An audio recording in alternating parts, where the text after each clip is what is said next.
Storytime with Elena. Storytime with Elena. Hello everyone.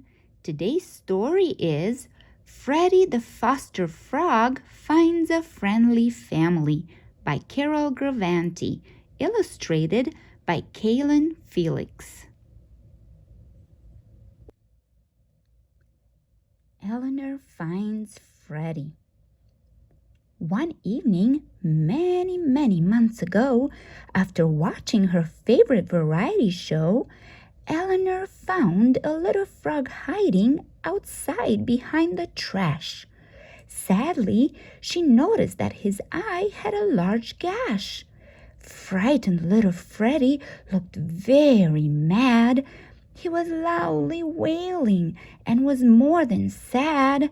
Even though they loved him, he no longer lived with his mom and dad. Elinor had seen children alone before, but had never adopted one found right outside her door. Like most frogs, Freddy liked to jump from log to log, hopping around in the thick, cold fog.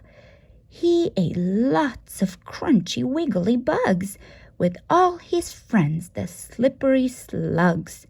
To some, frogs are speckled and mostly charming, but to others they're creepy and awfully alarming.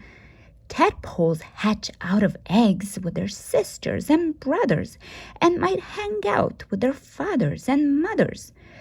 They also go to frog school to learn and play, and most of them have many fun days.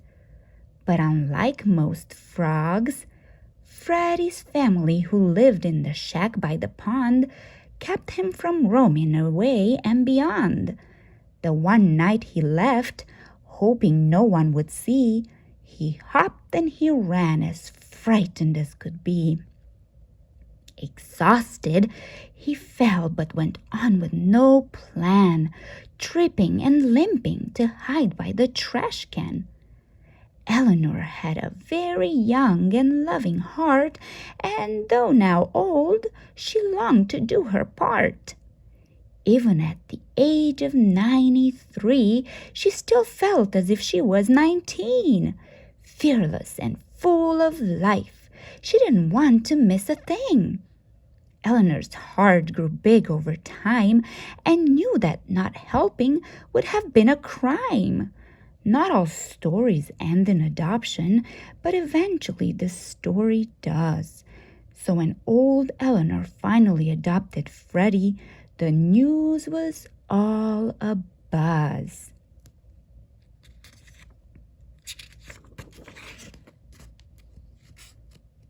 Freddy's sad story. So, why tell the end of the story right from the start? Some of this tale won't be for the faint of heart.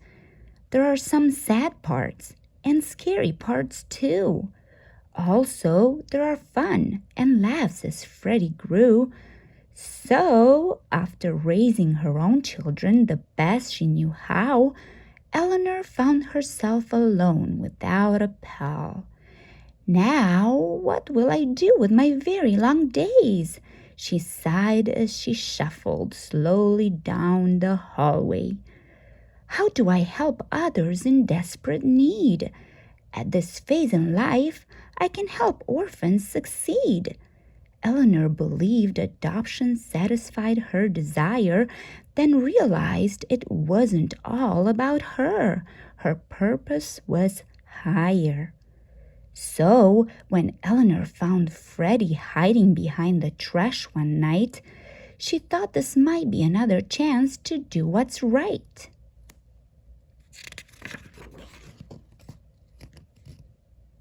She found Freddy rubbing his eye and moaning as he sighed and loudly cried. This seemed really hard for a tough little guy. "Why are you here? Is your eye hurting?" Elinor begged him to explain.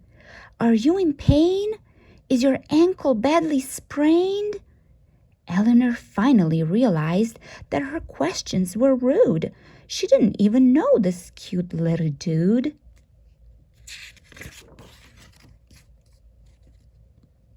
Looking up to see wrinkles and a very big smile, Freddy thought no one had cared for him in a while. "I'm sorry," Elinor said. "You can feel free to feel safe around me." Freddy was afraid to tell her why he was hiding, to talk or not to talk. He had trouble deciding. He naturally felt guilty and a little ashamed and wrongfully thought he was to blame. Freddy desperately tried to explain as he started to cry. "I told my teacher what happened to my eye. My dad said to tell the officers I fell over a pail, but they didn't believe him, and so they took him to jail." Freddy continued with his terrible tale. "Then my mom became sick and very frail. She couldn't get out of bed and lost her job." He was trying very hard not to sob. Freddy told Elinor that his family couldn't take care of him anymore. "I was left alone most of the time, and we were very poor. We couldn't live in the house any longer rent-free, and the owners of the house, they took the key." Then he loudly groaned. "Today, the ambulance finally came for my mom, and now I'm all alone." He was so scared of the ambulance driver that he stayed behind the trash. Reliving this caused his mind to thrash.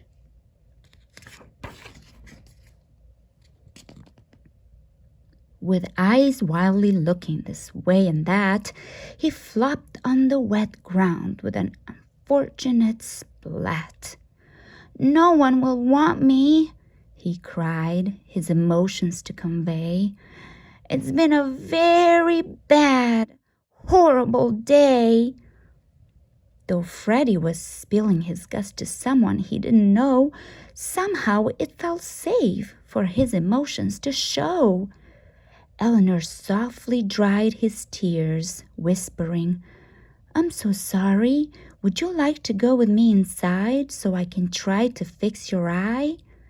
She told him that she had adopted many children in need and helped them know love and how to succeed. With a twinkle in his good eye, Freddy looked up and grinned. His heart began to flutter from deep within. "Can I stay with you for a while?" he said, with a new hope and a shy little smile. Putting her finger under his slimy green chin, My, you're mighty thin. Yes, of course, I'll take you in." Freddy's new life was about to begin.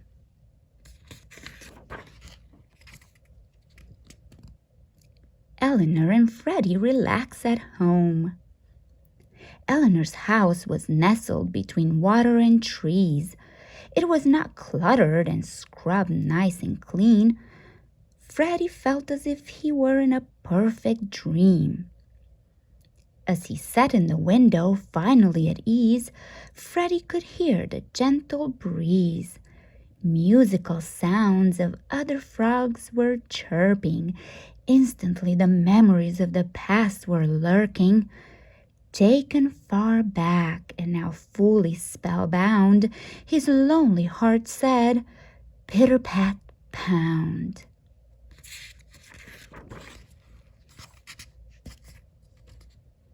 Freddy missed his froggy friends at the quarry, still living outside in their natural territory. But he realized he was living in an awesome place with possible new friends in his own special space. In his new house, he smelled a hint from his past. The aroma of Elinor's perfume made him downcast. Instantly the scent took him far back to the safe place with his grandma's embrace and her sweet face. He began to sweat and fully fret with her memory he hadn't dealt with yet. Freddy often talked in group therapy about his many feelings, and the group had to agree they all worked hard to deal with their past, so those painful emotions would heal and not last. Rex, Sue, Freddy, Junior, Yankee. Elinor was nice, and Freddy realized she would stand by. Coming to his rescue and drying his good eye, she quickly became his best ally. She comforted him. You'll meet new friends with arms open wide, friends that will surely stick by your side. Freddy was welcomed by her family, who became his new friends. However, he wanted his old friendships to never end. He felt he had deserted them, and that was hard to defend. But then Elinor's shepherd, Yankee, told him all about the family tree. He met Rex, the red hound dog, and his little Junior, the baby frog. Junior looked like his twin. Freddy felt glad he fit right in. Sue, a beautiful brown owl, offered him a welcome gift of a personalized hand towel. The love Sue poured on Freddy made him feel adored. With life in this new house, he was never bored. He learned that, like him, Elinor's family had struggled in much the same way, and their acceptance of him saved the day. But it was Yankee who soon became Freddy's very best buddy, offering to assist with his classes and help him study. When Yankee smiled at him with a big, toothy grin, Freddy felt better about himself and less of a has-been.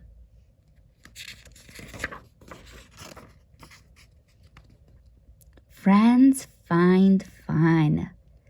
Sue, with her amazing eyesight and hearing that was first-rate, was a brand new buddy, a fun playmate. She hooted and screeched full of glee. From a height that only she could sight see. Sue, come right down out of the tree and play this awesome game with me, shouted Rex, who organized all the races in the back street, and there was rarely a time when he experienced defeat. He redirected his anger and learned to run. He felt better about himself, now faster than anyone, now finding a healthy outlet, but didn't want to be outdone. Learning how to gracefully win and lose well was something Elinor taught him, so his pride wouldn't swell.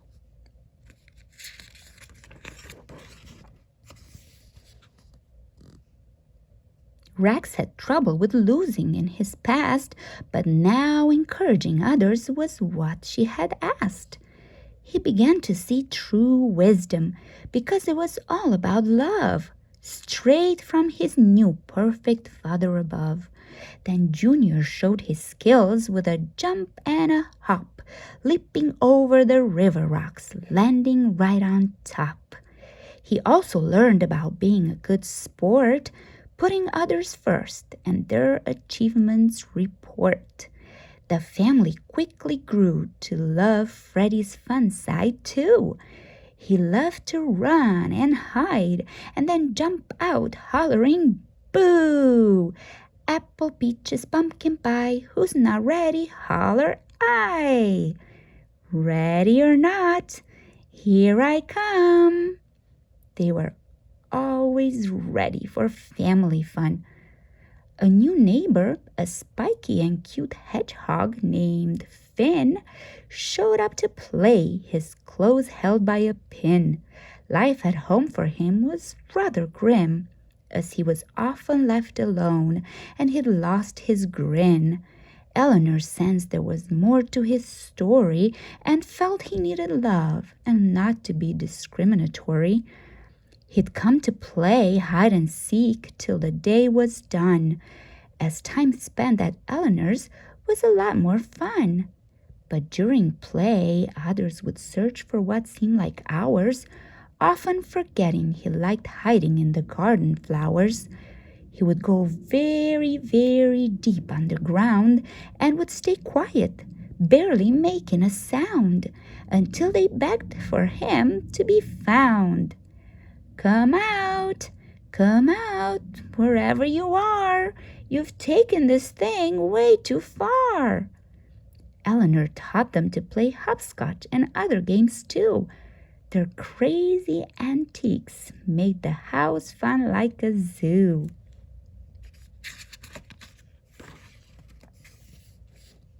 They all had their own unique language and traditions, which might have made it hard with their unusual conditions. Snuffles and squeals was the language that Finn spoke. Freddy and Junior would grunt, chirp, ribbit, and croak. Yankee and Rex would often howl or bark, especially when chasing a squirrel at the park. Sue, the owl, would often hoot and screech, and everyone had a very different speech. Their differences might have made friendships splatter and getting along incredibly hard, but it absolutely didn't matter when they played tag in the yard.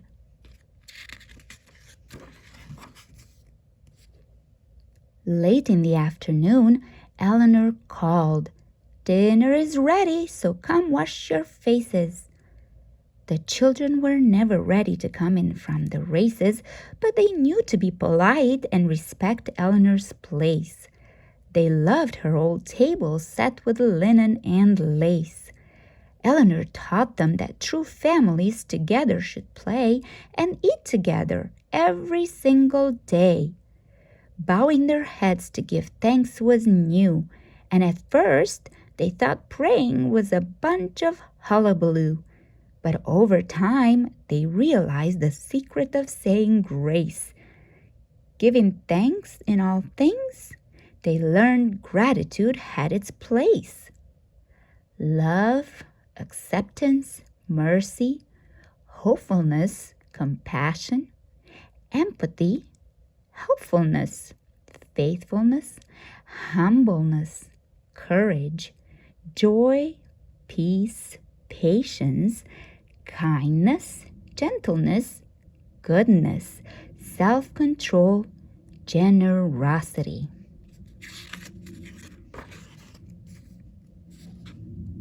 Freddy and friends have fun helping. Freddy and Elinor got along just fine, and it only took a little bit of time to see that Elinor needed a lot of help. Once she fell down and let out a yelp.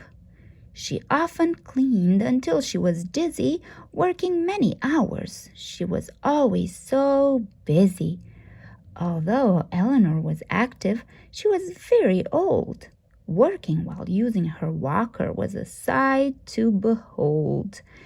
She would have to cook breakfast and all other meals because she knew this was part of the deal, helping her children grow and with God's help to heal. No matter how hard Elinor worked, there were still dust bunnies that secretly lurked under the beds and in the hall. The children trekked in dirt while bouncing their ball. Muddy footprints and lots of sticky slime kept Elinor busy with mopping up the grime. Washing the windows during spring cleaning was very hard because the ladder was leaning. It was way too high for her to climb. She better not fall. That would be a crime. Learning that life was not all about him, Freddy decided to act on a whim. He jumped up to clean the windows until they shined. Eventually, To lighten her load became a favorite pastime. The others noticed Freddy helping to clean. They knew that by not helping, they were all being mean.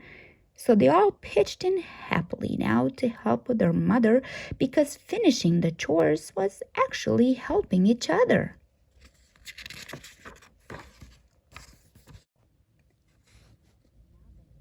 Now they all knew that they'd have fun when the housework was finally done. Sue, with her amazing eyesight, was best at finding the dirt. Yankee, the German shepherd, dusted with his shirt using dusting polish with just a little squirt. Rex, the hound dog, raced around mopping with his tail, accidentally tipping over the very full pail. Rex, filled with dread, hid behind the couch, trying to disappear in a desperate crouch. Elinor didn't get angry 'cause she knew they were unskilled, but Junior thought it was funny that the pail dumped and spilled. He laughed and giggled as he hopped and spun, turning any frowns upside down till they were done. Everyone, including Rex, smiled. Their hearts he had won. Elinor watched them work without any pay. Yes, teaching responsibility. Elinor had a lot to say. She used their home as a learning place to impart life concepts and positive character traits. She took them with her to volunteer and told hero stories that made them stand up and cheer. Elinor was tired at night and would rely on prayer. You see, she did this with God's strength, love, and care. At the end of the day, even though she was weary, she knew to talk to God, and her eyes got teary. Elinor had a mom that said, "You're a crybaby, so stop."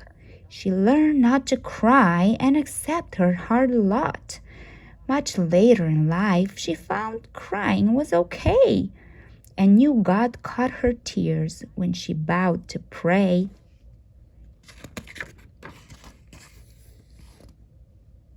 The children sang and danced while doing their chores. Otherwise, it could have been a terrible bore. When the work was done, Elinor cooked them all their dinners, talking about how each helped and made them all feel like winners. Then she served pie with frothy whipped cream.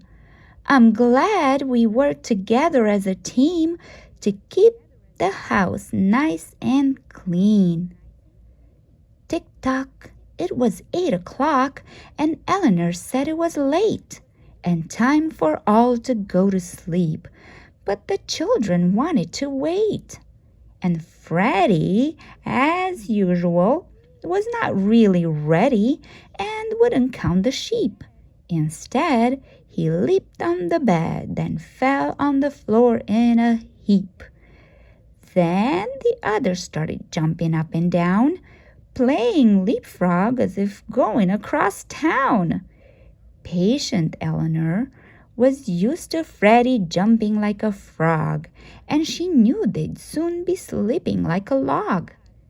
They were grateful to God for a super family and thanked him for keeping them safe from calamity. Clasping their hands, they bowed their heads in prayer, their words simple and without special flair. Now I lay me down to sleep. I pray the Lord my soul to keep, watch and guide me through the night and wake me with the morning light. Thank you for Elinor, 'cause she took us in and let us become one of her kin. Fun way up high. There came a day sometime in May when Elinor directed the children's play. Fear was now being whittled away.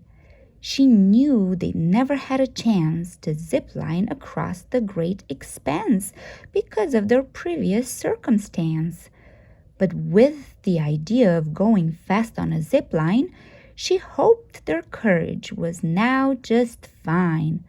Elinor thoughtfully approached timid Freddy, looking as though he was certainly not ready. Freddy reluctantly said, yeah, okay, but I would prefer to play lawn croquet." "Don't you want to resolve the lessons from the past by crossing those cables with us at last? Do you remember the old hymn, 'Safe Am I'?" She sang to them as they swayed to the music and echoed her song. Safe am I, in the hollow of his hand, sheltered o'er, in his love forevermore. No ill can harm me, no foe alarm me, for he keeps both day and night. Safe am I, in the hollow of his hand. Convinced now that God would protect him, Freddy did his best to go along with the fun, but then surely said, "I'll be glad when this day's done."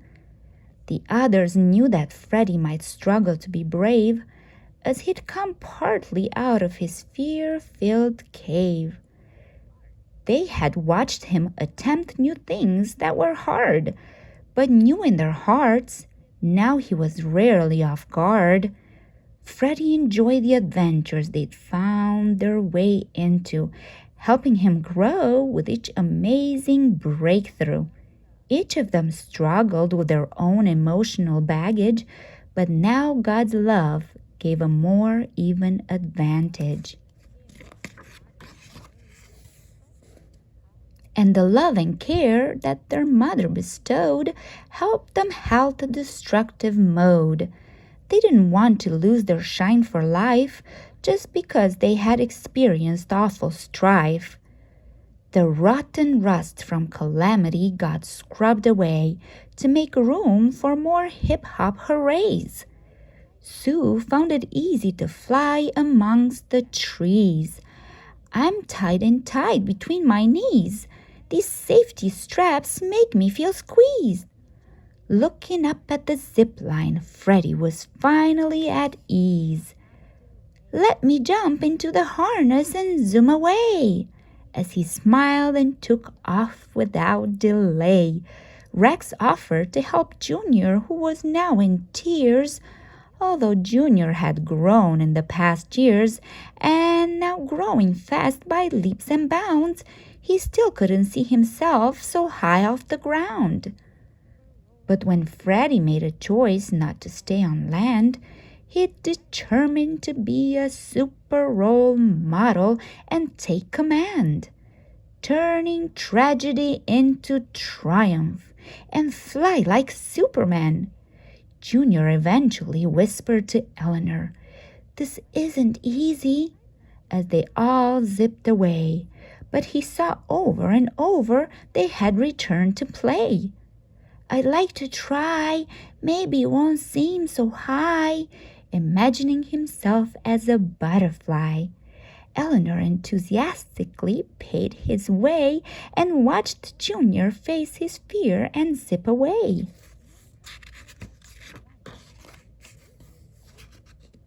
The joy Elinor saw on everyone's faces made her feel like she wanted to trade places.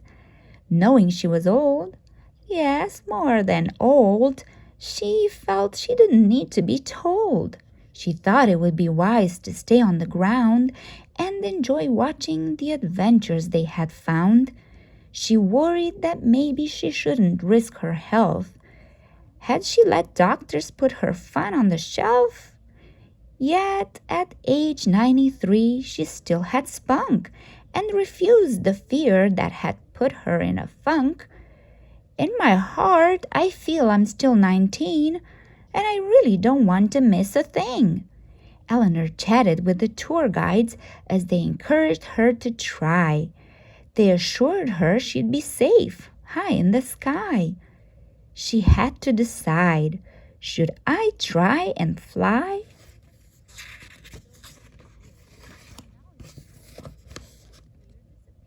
Now, fitted with straps, the children cheered, acknowledging her effort as fear disappeared. She put on the straps, but faith in God held her up. She soared high above rivers and beautiful buttercups. Everyone thought she might give out a loud scream, but not brave Elinor, as she realized this dream. Freddy got her permission to post her fearless flight on social media without a fight. She was grateful to God Almighty up above, remembering her life of adventure and His endless love.